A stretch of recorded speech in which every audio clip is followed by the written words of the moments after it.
folks, welcome to this exciting video where you once again join me in the wild landscape of Scotland. And for this incredible adventure, I'm about to go and document a piece of World War II history that I've never seen before on the channel. And it's one of these incredible little defensive positions built by the Home Guard on the east coast of Scotland. And they were obviously designed to defend the country at the time of an attack from an invading force on the land here. And it's cool in these videos to document the little bunkers that's almost gone and forgotten in these lands. In the last video we saw one which had nearly been taken away by a landslide, and for this one it's a different little pillbox bunker which I've never actually recorded on the channel, but it is built of similar construction to some of the other little defensive pillboxes on the land here. And this little bunker, I believe it's down here on the coast near the Milton Haven Seaside Caravan Park, which is what this sign says here. Another detail of World War II history, I could see the tank traps here, which were actually designed to redirect invading forces. You could control what direction an invading force went with these tank traps and bollards, which were built all over the land back in World War II. It's crazy just to see that. Britain's abandoned World War II past, and it's almost fallen into the burn and forgotten.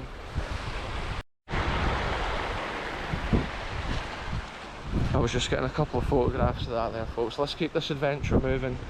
I reckon, if I remember correctly, I drove past this one time and I noticed the pillbox up on the hill, so it'd be cool to come around and see if it is down at this bit of land. I might have to actually go further up the road. Oh no, actually I can see it, look, here it is folks.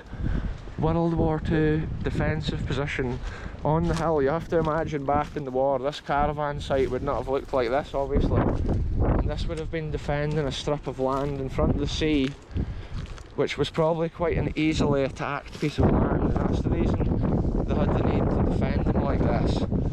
Yeah, this is crazy folks, the overgrown conditions that this place is hidden.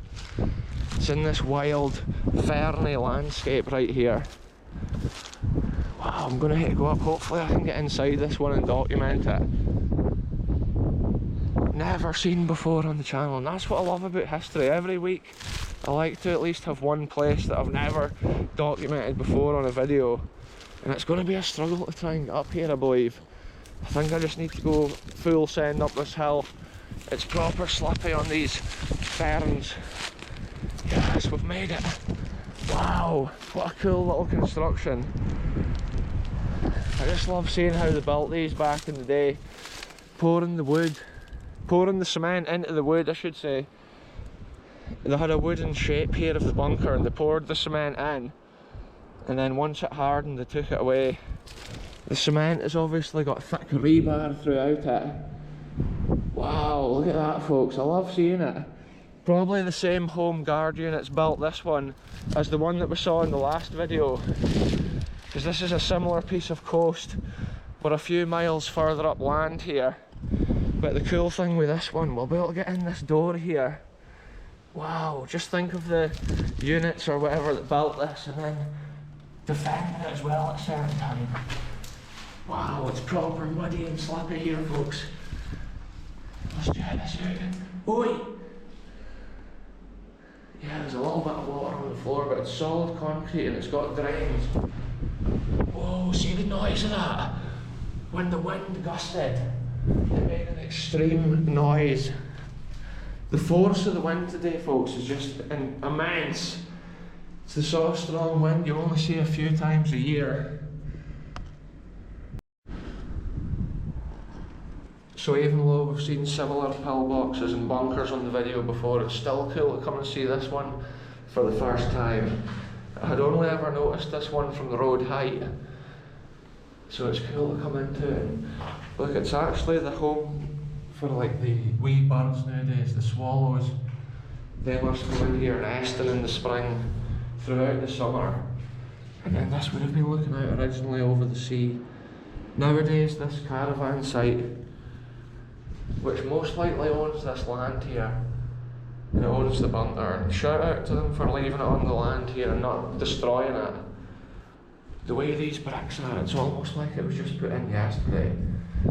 They're in such good condition, unaffected from the weather in here. And this was how in the last video, this was how the bunker would have looked before that incredible landslide blocked it. You can see with the wild weather, this one's almost getting blocked as well. See a detail, you can actually see like original paint on there, which is still on the stonework. It must be so well protected from the weather. And then here's remains where the original door had been fitted. It would have most likely been a little wooden door in this position, and they were always quite narrow, so there was like the least amount of explosion would come into the bunker.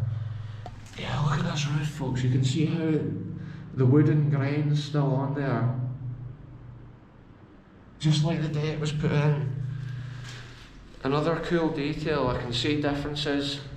The different home guard sections and the different pieces of land here on the east coast, they all built the bunkers slightly different.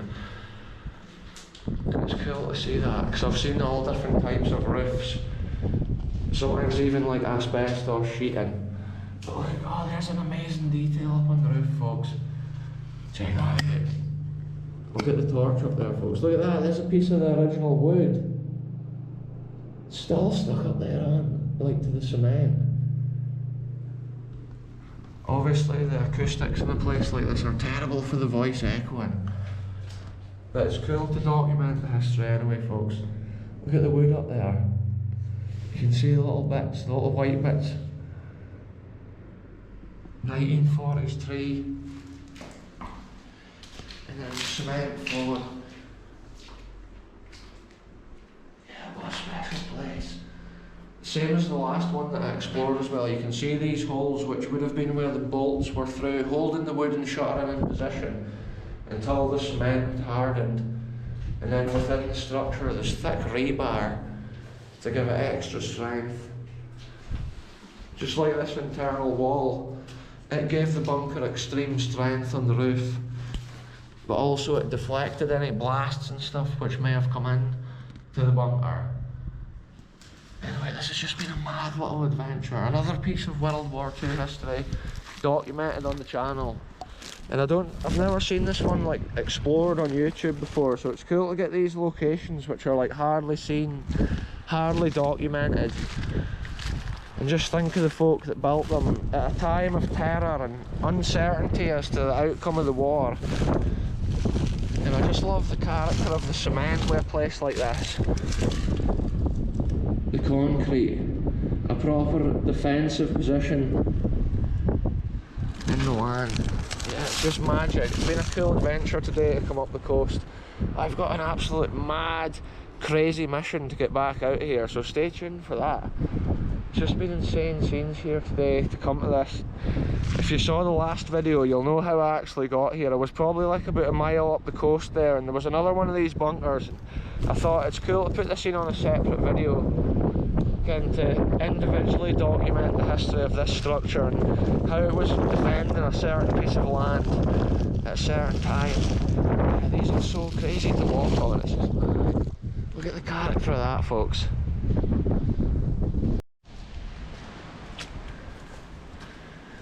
Check this out, folks. This is the wee track that I have to go to get up to the field.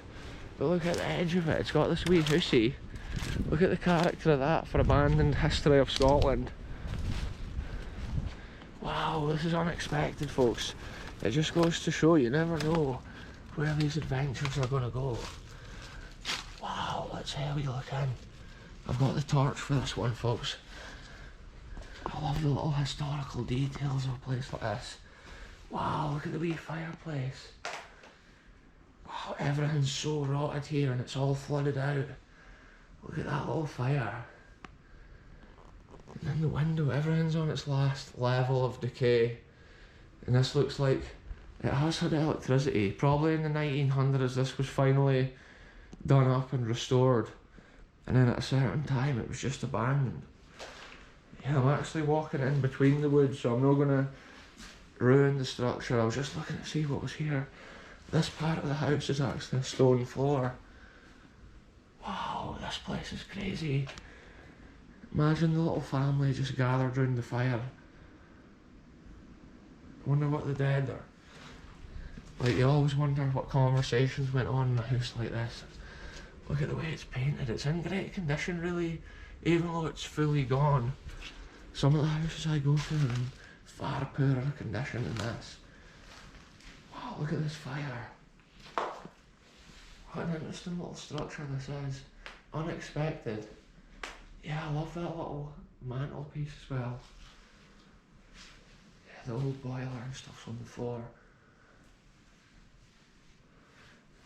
Yeah, it's an unusual little house, this, folks. Wow, yeah, it has got electricity and stuff, though. I love these old doors with the hinges. Look at the old brass doorknob still in position. I wasn't expecting this on the video today, so I didn't actually bring a big powerful torch.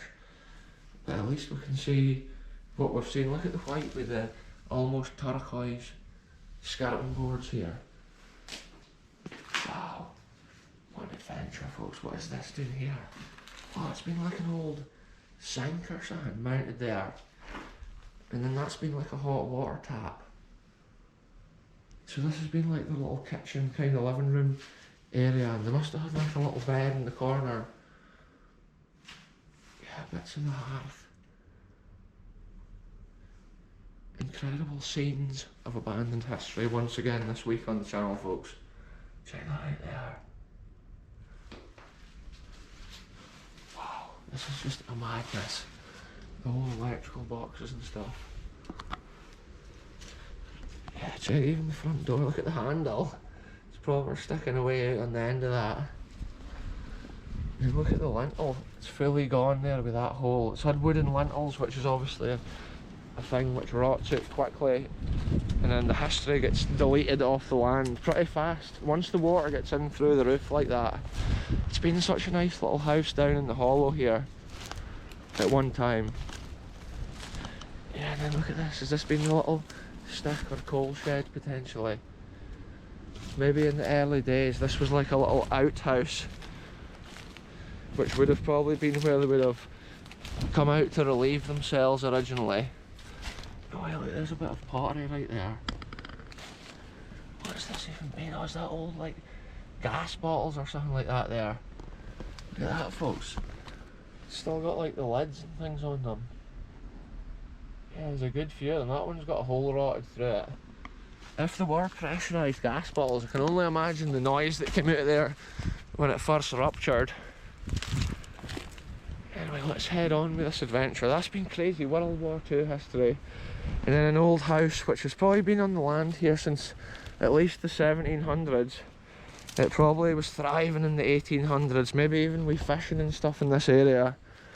And then one day in the 1900s, it's just been abandoned and forgotten here on the land.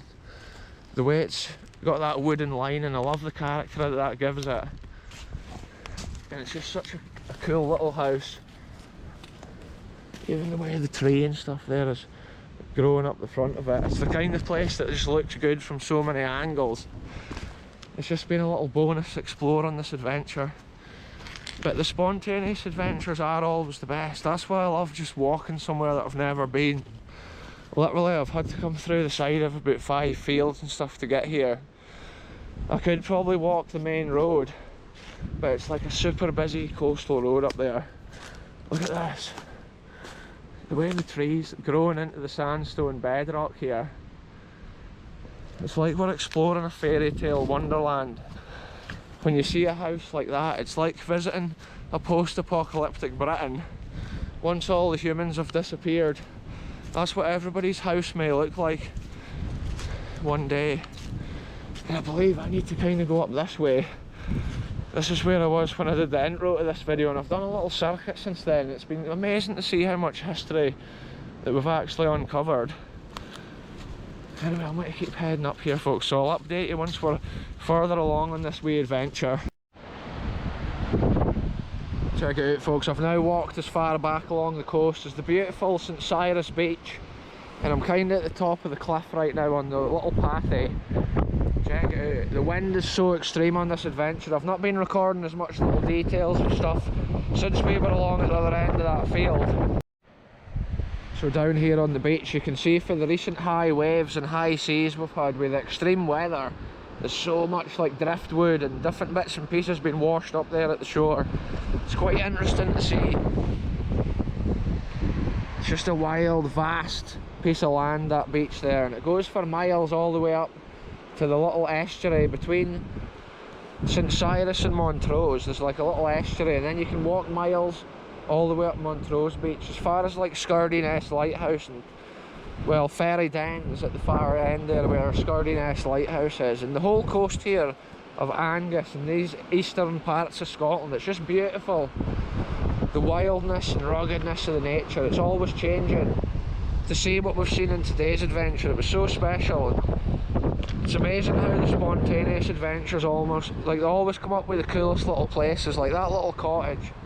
Even that bunker, I had never actually explored that pillbox and documented the details of it. And as we saw for the last episode, when I was at that other bunker, the land's changed so fast. It's cool to get these places videoed on the channel before they're gone forever. I just love often going for a long walk like that to see what's around. There's actually been an old wall there, I can see it constructed at the side of that bit. That's actually a man-made piece of wall. So who even knows what was going on at an ancient time here at the top of St Cyrus. Check it out, folks, that's one of many recent landslides here, and it's amazing the big chunks of land that fall away. And that's how often these coastal paths get closed.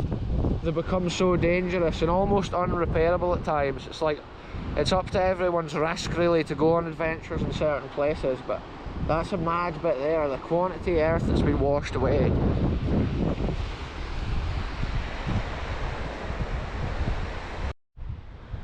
So a lot of the sand and sediment on these lower coastal areas here in Scotland, they were actually brought here in a massive tsunami which occurred when a massive shelf of rock at Norway went into the sea, causing an incredible tsunami here on the east coast, and that washed in a lot of sediment and sand into what areas like this, which may well have been more sheer cliffs at one time. Obviously land also builds up from the vegetation and stuff like that, but it's crazy, sometimes you see bits of land where the earth's mounded up from that ancient tsunami time, which is crazy to see. So check this out, folks, this is actually a little shed beside a wee cottage, which was one of the first places I ever explored on a BKR video. Along the side of St Cyrus Beach, there's old, back in the day when I started my channel, it was like abandoned houses, but since that time they've now actually been bought and kind of renovated, and they're getting used for different bits and pieces, so that's good to see. But I thought for the outro, because it's so windy, I would just come into this little open garage area so you can actually hear what I'm saying for a change, because when that wind gusts, it must be like 100-mile-an-hour winds coming up that cliff from the sea back there. It was just insane trying to walk along the path. A lot of these little houses and sheds and stuff along the coast here were actually built for the old fishing that went on back in the olden days, but all that's gone from these little communities. The people that used to do it have moved on, and now these houses are obviously taken over, like I said. But anyway, it was mad in this adventure to see that little bit of World War II history, and then that crazy little cottage, like hidden and forgotten in that wee forest area. And that's the kind of wee historical nugget that I love to find. And imagine the family that at one time lived in a place like that. They probably stayed there for years. One day it just got abandoned, and from that day to this it's been decaying and degrading. The weather takes over in these mad places, folks. The weather just destroys things with the dampness and the moisture, especially in the forest areas. But it was cool to see the details with the fire in the cottage, and then like what the internal, like wooden tongue and groove, almost like what was built in houses in the early 1900s. That's the kind of stuff I love to document. Anyway, I'm going to end this one here, folks. Thanks very much for watching, and I'll be back soon with the next adventure, wherever I end up going.